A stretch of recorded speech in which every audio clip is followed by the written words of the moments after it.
شعبان کا مہینہ چل رہا ہے۔ شعبان المعظم یہ اسلامی مہینوں میں 8واں مہینہ ہے اور بڑا مبارک، بڑی برکتوں والا، بڑی رحمتوں والا مہینہ ہے۔ اسی لیے صحابہ اکرام رضوان اللہ تعالی علیہم اجمعین کے بارے میں آتا ہے اور اولیاء کاملین سلف صالحین کے سلسلے میں یہ بات ملتی ہے کہ جیسے ہی شعبان کا مہینہ شروع ہوتا تھا تو صحابہ اکرام قرآن کی تلاوت میں لگ جاتے تھے۔ ویسے سال بھر تلاوت کرتے تھے، اس معمول میں کچھ اضافہ ہو جاتا تھا۔ یہ مطلب نہیں ہے کہ سال بھر نہیں پڑھتے تھے، رمضان شروع ہوا تو پڑھنے لگے، بلکہ روزانہ اور گزشتہ کا جو معمول تھا اس میں کچھ اور اضافہ ہو جاتا تھا، اور اس کے ساتھ ساتھ اپنے مالوں کی زکوٰۃ کے ادا کرنے کا اہتمام کیا کرتے تھے تاکہ غرباء اور مساکین کے لیے رمضان میں روزے رکھنے اور افطار کرنے اور ان کا رمضان صحیح گزارنے کا انتظام ہو سکے۔ اور اسی کے ساتھ ساتھ جو تاجر ہوتے تھے وہ اپنی تجارت کا حساب و کتاب اور لین دین کی ادائیگی سے فارغ ہو جاتے تھے تاکہ یکسوئی کے ساتھ رمضان کا مبارک مہینہ پوری توجہ اللہ کی طرف رہے اور یکسوئی کے ساتھ اللہ کی طرف متوجہ ہو کر رمضان کا مبارک مہینہ گزار سکے۔ تو میرے عزیز و دوست بزرگوں، شعبان کا مبارک مہینہ بڑی برکتوں والا ہے، بڑی رحمتوں والا ہے۔ جن حضرات کو اس کی قدر تھی اور جو حضرات اس کی عظمتوں سے واقف تھے اور جن کو اس کی برکتیں معلوم تھی، وہ باقاعدہ پورا اہتمام کیا کرتے تھے۔ جیسے صحابہ اکرام کے بارے میں نے بتایا کہ صحابہ پورا اہتمام کرتے تھے۔ تو اس لیے ہمیں بھی چاہیے کہ شعبان کا مہینہ شروع ہوا ہے تو ہم اپنا جائزہ لیں، اپنے بارے میں فکر کریں کہ شعبان کا مبارک مہینہ شروع ہوا ہے جو کہ رمضان المبارک کا مقدمہ ہے، رمضان سے پہلے آنے والا یہ مہینہ ہے۔ کچھ ہی دنوں کے بعد، 16-17 دنوں کے بعد رمضان المبارک کا مہینہ شروع ہوگا۔ اللہ تبارک و تعالی اس مرتبہ کے رمضان کو ہم سب کے لیے رحمتوں اور برکتوں والا اور پوری انسانیت کے لیے عافیت کا سبب بننے والا بنائے۔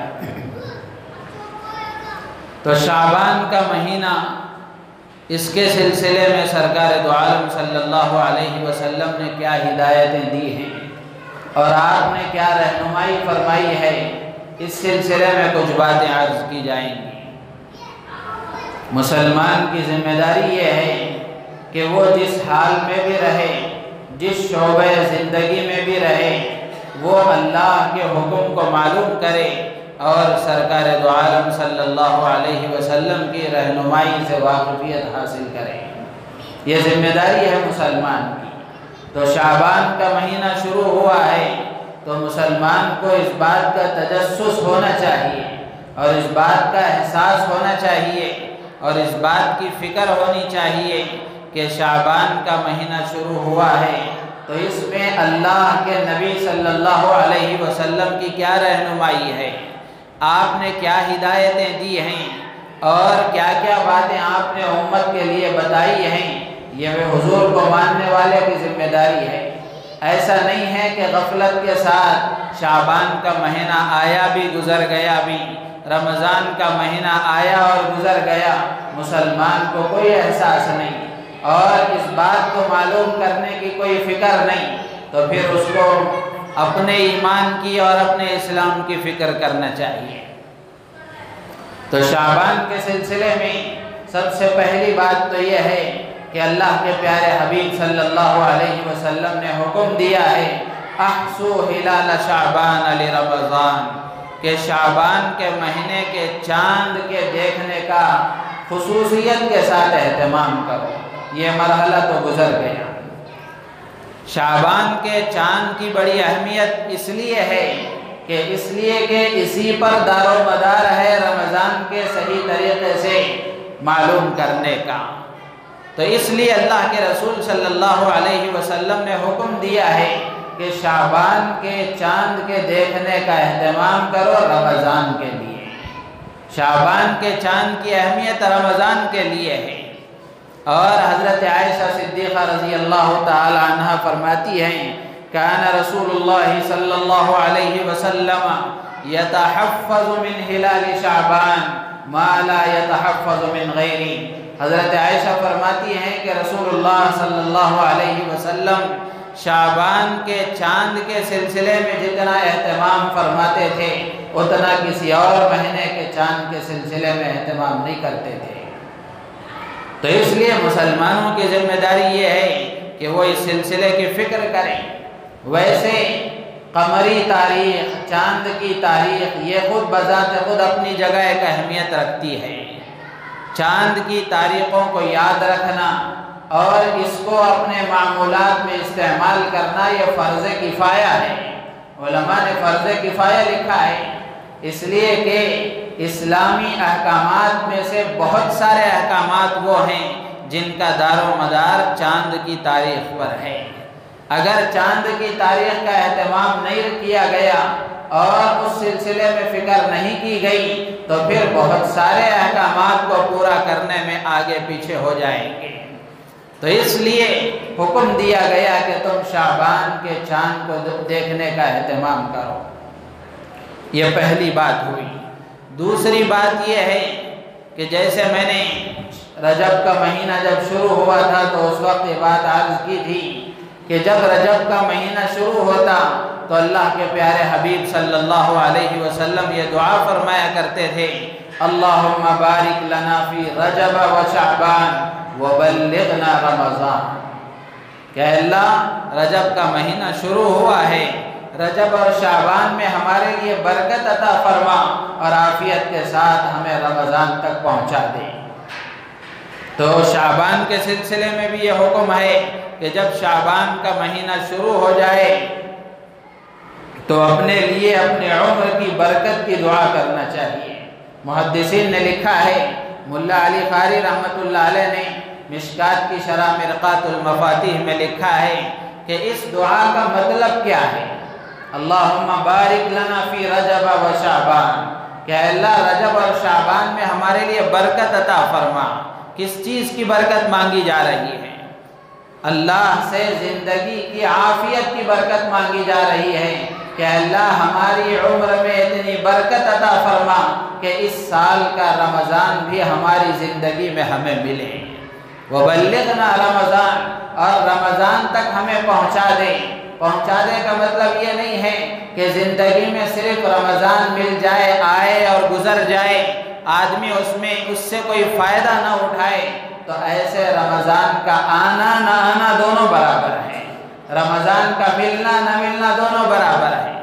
تو اس لیے ملا علی قاری رحمۃ اللہ علیہ فرماتے ہیں کہ اللہ کے نبی نے یہ دعا مانگی ہے کہ اللہ عافیت کے ساتھ اتنی عمر عطا فرما کہ رمضان کا مہینہ ملے اور اس میں ہمیں قیام و سیام کی، روزے اور تراویح کی اور قرآن کی تلاوت اور دیگر عبادتوں کی توفیق بھی ملے۔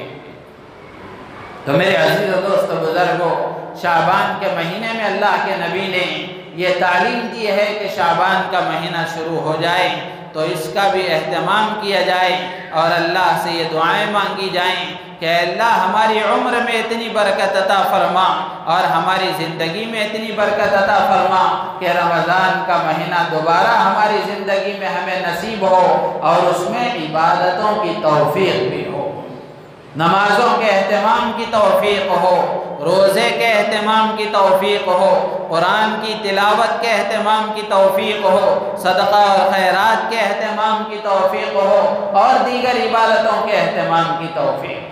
اللہ سے یہ مانگنا چاہیے، اللہ کے نبی نے اس کی تعلیم دی ہے۔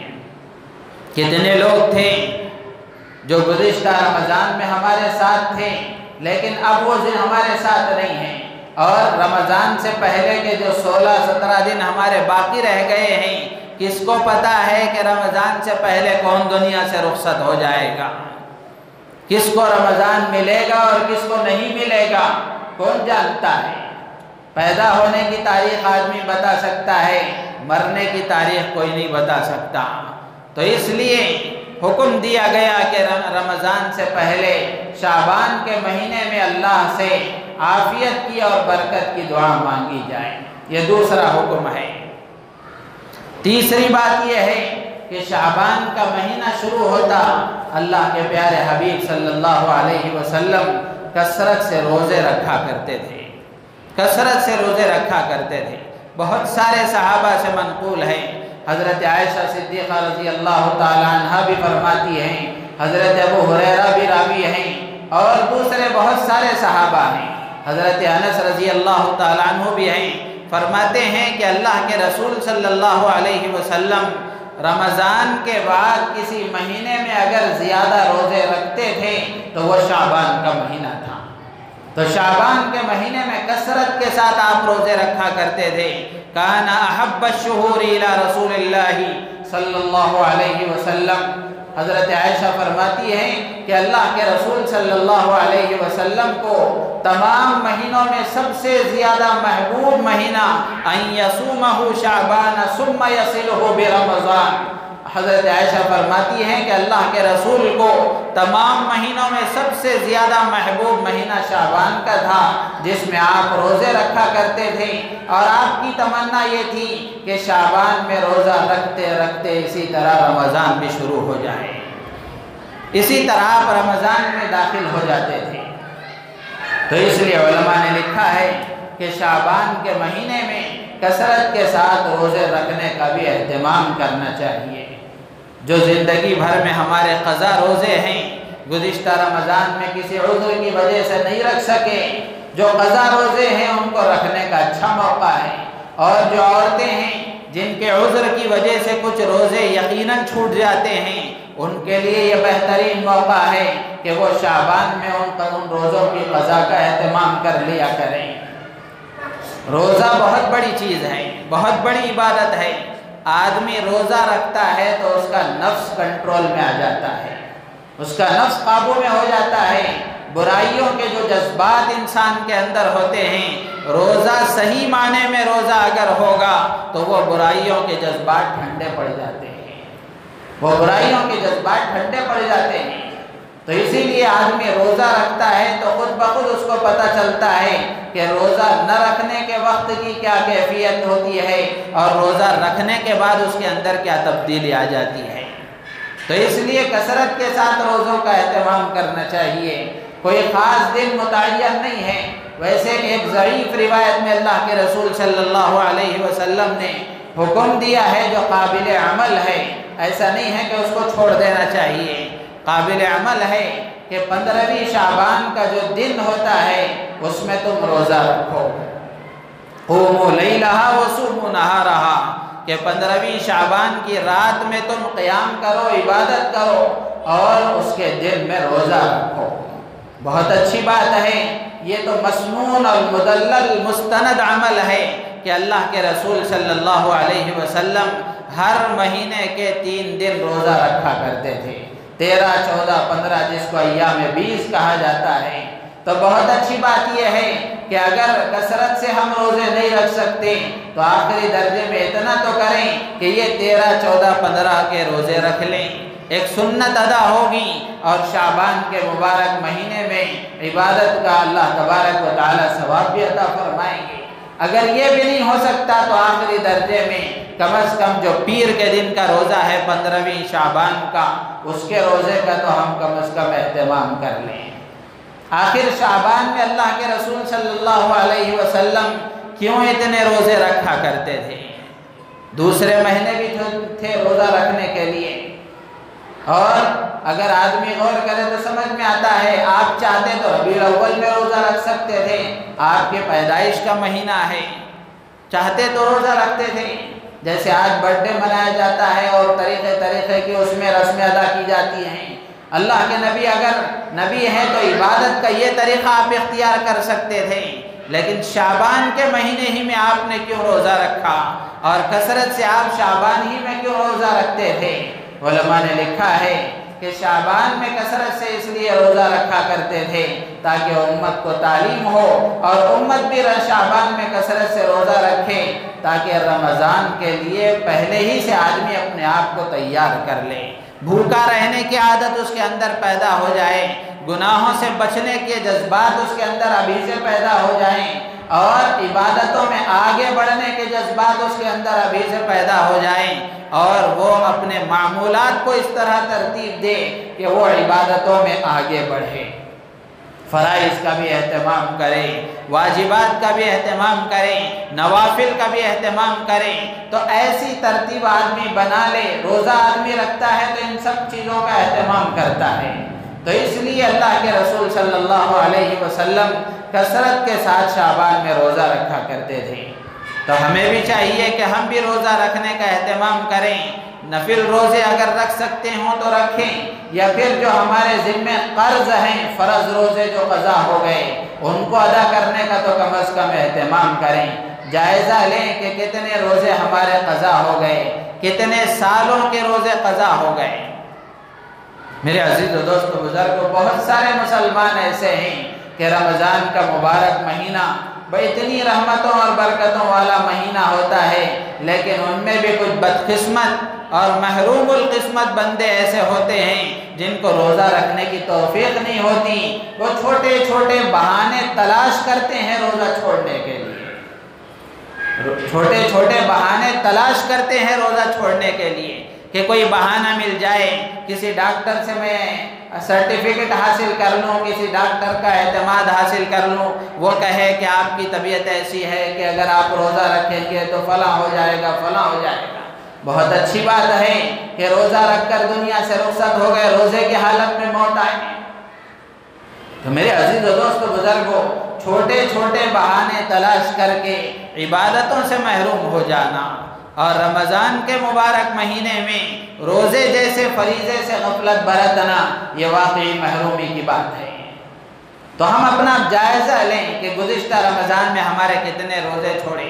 اچھے اچھے نوجوان چھوڑ دیتے ہیں، بھوکا رہ نہیں سکتے، بھوک برداشت کر نہیں سکتے، ایسے عذر ہیں اچھے اچھے نوجوانوں کے۔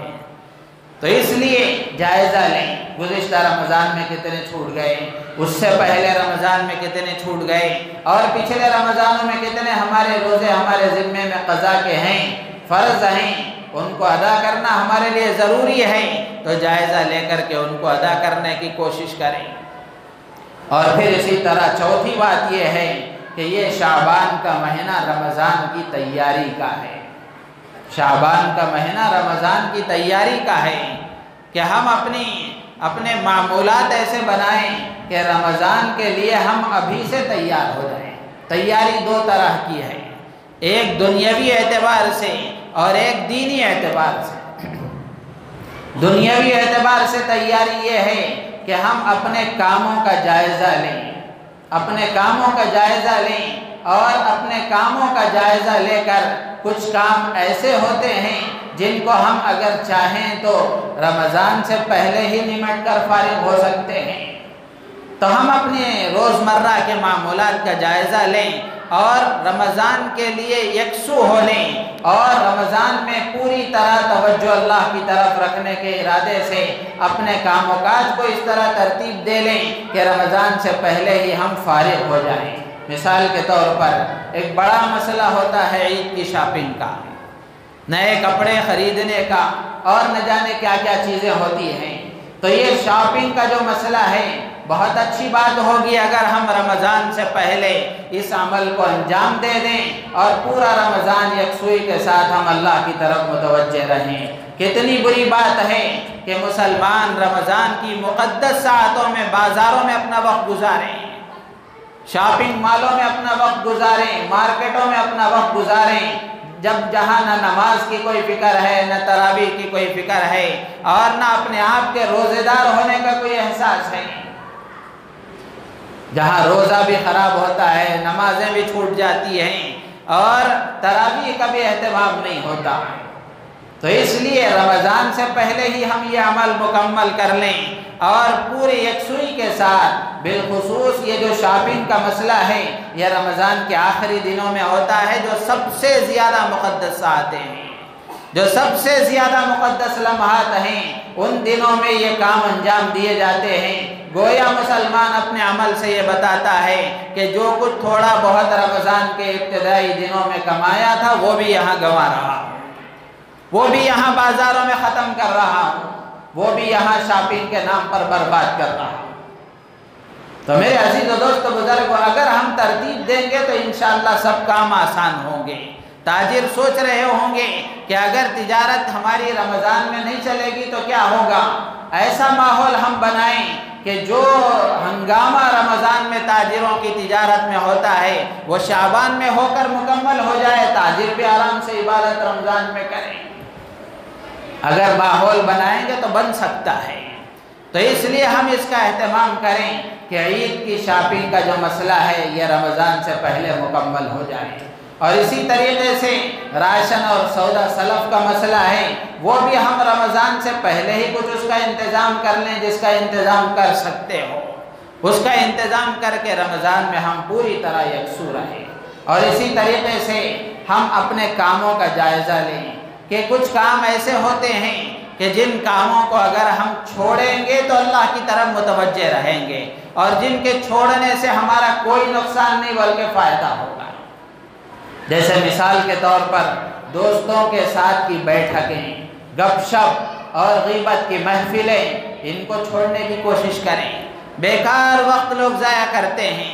روزانہ کے ان کے معمولات میں کچھ یہ معمول شامل ہوتا ہے کہ ہم کسی کے ساتھ بیٹھیں، غیبتیں کریں، ادھر ادھر کی ایران توران کی باتیں کریں، اور دن بھر میں جو نیکیاں کمائے ہیں وہ سب ضائع کریں۔ اس کا بھی اہتمام ہوتا ہے۔